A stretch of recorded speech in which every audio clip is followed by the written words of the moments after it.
1577 সালে সম্রাট আকবর পারস্যের অনুকরণে তার মুঘল সাম্রাজ্যে মনসবদারি ব্যবস্থা চালু করেন।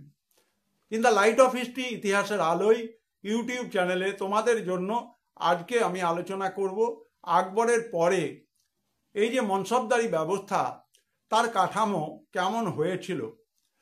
আকবর 1577 সালে তৈমুর, চেঙ্গিজ খান এবং পারস্যের অনুকরণে ভারতবর্ষে মুঘল শাসন ব্যবস্থায় যে মনসবদারি ব্যবস্থা চালু করেছিলেন, পরবর্তী মুঘলদের আমলে বা আকবরের পরবর্তী মুঘল শাসকদের সময় এই ব্যবস্থাতে অনেক পরিবর্তন এসেছিল। জাহাঙ্গীরের আমলে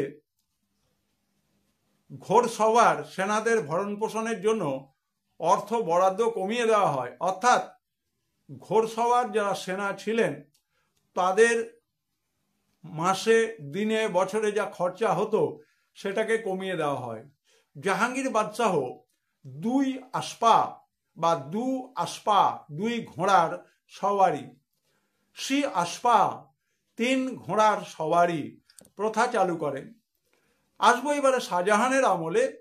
শাহজাহান প্রথমে মনসবদারের অধীনে মোট সেনা সংখ্যার অন্তত 1/3 অংশ, পরে অন্তত 1/5 অংশ অশ্বারোহী সেনা রাখার নিয়ম করেন। সুতরাং জাহাঙ্গীরের পরে শাহজাহানের আমলে সৈন্য কত থাকবে ঘোড়সওয়ার সেটিকে কিন্তু নির্ধারিত করে দেওয়া হলো।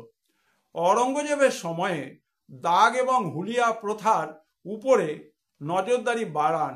এই সময় দাগ পরীক্ষাকারী কর্মচারীদের কাছ থেকে মনসবদারদের বছরে 2 বার সার্টিফিকেট দেওয়ার নিয়ম চালু হয়। রাষ্ট্রের প্রকৃতি ও তার শাসন ব্যবস্থার উপর আকবরের পরবর্তীকালে মনসবদারি ব্যবস্থা কেমন ছিল সে বিষয়ে ধারণা দেওয়া হলো।